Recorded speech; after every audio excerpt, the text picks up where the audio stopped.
So the course starts in October 2012. So you can join through international subscription. So it'll be online, and there's talk about just having 1,000 students registered each year, so there won't be an overload on the whole database. And there are two routes that they offer, and just if you pay £250, you'll just get access to certain materials. But if you are intending to take the course for accreditation to get a qualification, that's £500. Will there be 1,000 of each of those types, or 1,000? Yes. There's going to be 1,000 of each type. Yeah. So and there are bursaries awarded to financially tight students. If you do really well, they'll give you some form of sponsorship so that you can come to Stratford to do your further qualifications. That's at the end. We'll talk more about that later on. So that's a decision point before the students actually start. Yep. And is there anything that happens here to check that they can actually do it? Oh yes, there will be checks on the academic qualifications. You need a 2.2 or equivalent for a first degree if you're intending to go on to this course. You need possibly one professional reference, because they're all teachers, and IELTS requirements as well should be around 6.5. If you're on this course, you'll be given the RSC Toolkit, which is a valuable resource, some access to lesson plans and videos, which we'll talk about. Yeah, I see that's in red, so that's something that's still being thought about. Yeah. Okay. Okay, and then we move on to the second stage of being the induction, and we'll focus on the grouping as well as the technical thing. The grouping, that will be, is a decision we haven't made yet, but it's kind of in between national groups or international contact. And this question came up because different people speak differently with different accents. And once they are enrolled to the course, and then no matter which computer they're using, like Mac or the Windows or mobile and other applications, they will have their own password. And you might have to consider the fact of passing on password between different individuals. And in order to prepare them, there will be a training session for technology for people who are not very familiar with technical things. And then there will be local support from the particular country, the target country, and hoping that the course will be live and engaged in an open space. Okay, the next part is on the activities, how this whole course will be structured, and the things that students and the lecturers will need to do. This is the most exciting bit. We're talking about this one common workshop. Can someone just help me with that? What's this all The about? workshop is the main thing. It's like a 90-minute workshop. It would be on primary school and secondary school, and one workshop, like the workshop, can also incorporate students with lower English ability. And when the workshop comes the commentary, and the comments will be given by maybe theatre practitioners or the experienced teacher. So can you choose what you want to listen to, the teacher or the... Is that how it works? So you watch the thing. You switch between. So Switch. like a CD that's got different soundtracks. Okay, so we have wikis, so that you, as more and more students enroll, you get to contribute to this database on certain areas, like how Shakespeare is being taught in Singapore, in Hong Kong, in other regions, and also a critique on lesson plans, like how different it is in different contexts. And we're talking about the curriculum should be linked to local practices. For example, in Hong Kong, Othello is in the curriculum, so it will benefit students in Hong Kong if there is some coverage on Othello in the course.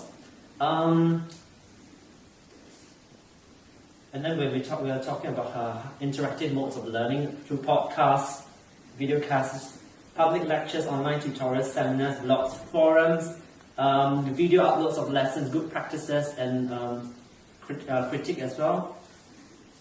Wikis, what else? And then maybe the students of this course will have to publish something online, and after they have read everything, so they will give their own learning journey online. Okay, so they need to specify like which for the lessons, which age group are they targeting, and then we're talking about this. For example, if they're using teacher enroll, there's a certain pop-up that says like what's teacher. Yeah, I mean it'll be conventions based, so it's not just that play. It's teacher enroll. And then you can go somewhere and somebody will talk. And again, you want people to upload. So first off, when you do it, you might have me or Joe saying this is how you do teacher enroll. But over time, you can also click and here's Suki in Hong Kong doing teacher enroll last week or whatever, so you can see examples of that. Yeah. And the progression thing is that there will be a spine of all that a teacher needs to know in order to teach Shakespeare to an advanced standard progressively over the ages and across the course. And for those people, for example, people like me who do not have, we don't really study Shakespeare back in school, there'll be special tutorials and applications and links to articles that will give you some knowledge on what Shakespeare, certain plays, the context of certain plays, so that you won't be disadvantaged. So they'll be on the net and on the wikis as well. And then students have to complete the task before progressing to the next stage.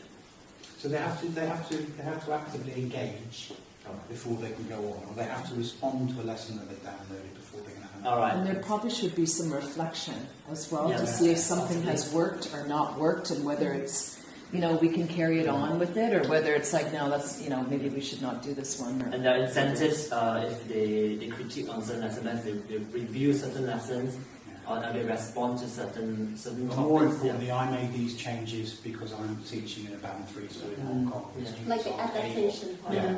So rather than people saying, I can't do that, you've got lots of people saying, well, I can't do that, but I can do this.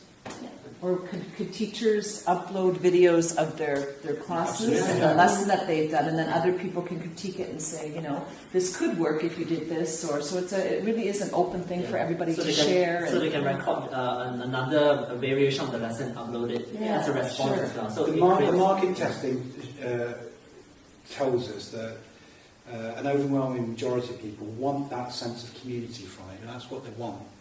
Yeah. Not just the lesson plans or whatever, they want to feel part of. Yes.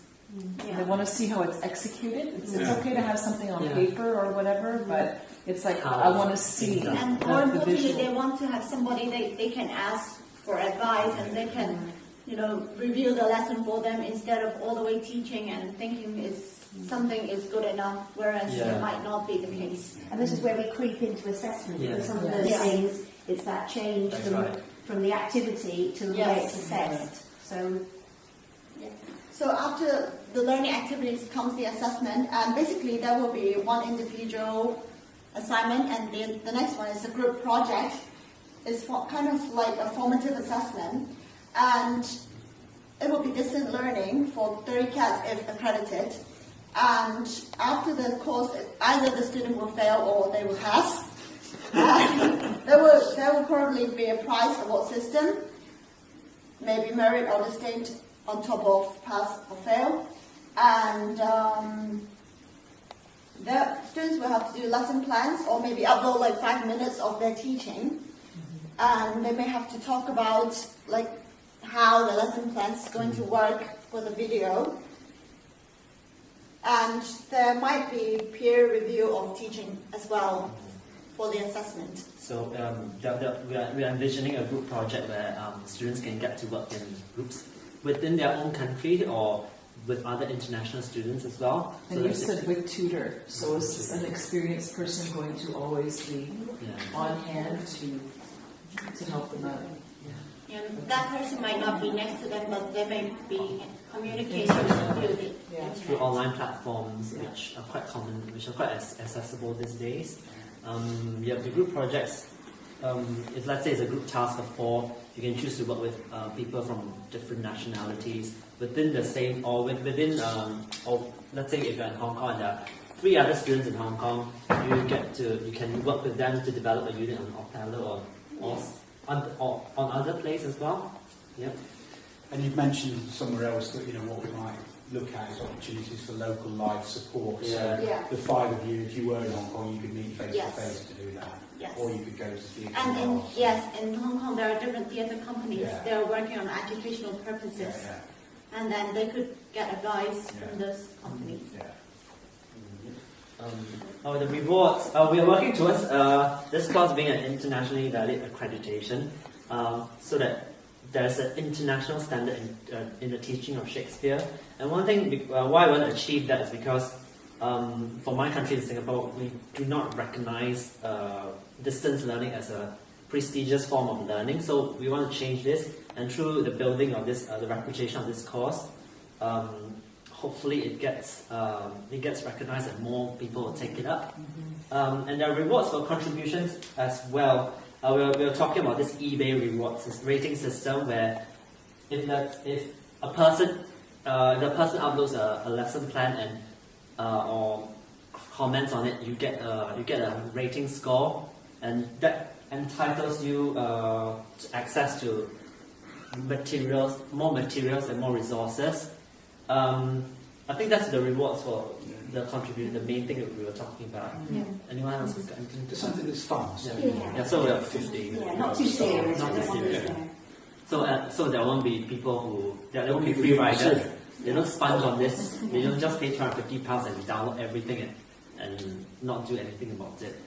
So And since the beginning of the course, they have been taking a long journey until the course ends. yeah, so And it might lead them to take a postgrad certificate via a residential course in Stratford-upon-Avon, or they might want to do an MA, which 30 cats can contribute to one of the 190 cats. Yep. And after studying and being part of this community, they can go on with paying for subscription for continuing getting access to this incredible system, and they can have updates after completion. Maybe they can join alumni group or anything like that. That's pretty much it. There'll be conventions, won't there, all over the world. People come. They'll dress up in Shakespeare. that was a joke. He's kidding. No, he isn't. Anything else to add before we stop recording? Yeah, Lots the more, ambassadors. Yeah, okay. The ambassadors' ideas. Make it clear to any watchers now that this journey was guided by coming up with some real examples Yeah. of different kind of people and what we needed to respond to in their needs. So, And it's the first stage. It's the first stage of walking Yeah, us through. yeah. yeah, very good. Okay, fantastic. That was a great I have one more walkthrough. comment. Could any, and you had mentioned this before, the MOEs, the Ministry of Educations in different countries make this course part of, essential if they want to teach Shakespeare. Yeah, Well, that's kind of what we're hoping. Yeah. You might want to contact the Education Bureau for Yeah. that particular Yeah. country. That's what we'll do. I mean, the places where we've got very strong connections, as you know, in Hong Yeah. Kong and Singapore and elsewhere.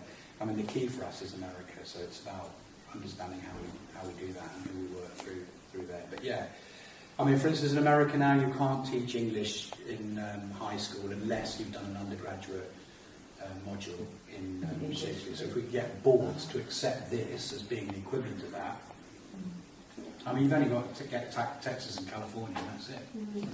But I think that's very important where we said somewhere that it needs to be, the accreditation needs to be internationally accepted. Yes. Yeah. Because there's so many national and inside national Yeah. barriers to, especially in the United States where it's done by state. Yeah. There's some provincial There is. divisions, isn't Yeah. there, about how you deal with CPD. Yeah. So that's like a meta change that's going to go on during the running and again and again and again. But it may be worth thinking later about things that can happen and PR comms things that can happen Well, to that's what one work of with the, that. You know, one of the important ideas that Accenture put in is about getting ambassadors now, Yeah. so that there are people who are not only like bringing business in locally, but are saying, oh, you should know that Macbeth's not going to be used next year, it's going to be sort of. So we're getting that local knowledge fed in from ambassadors around the place.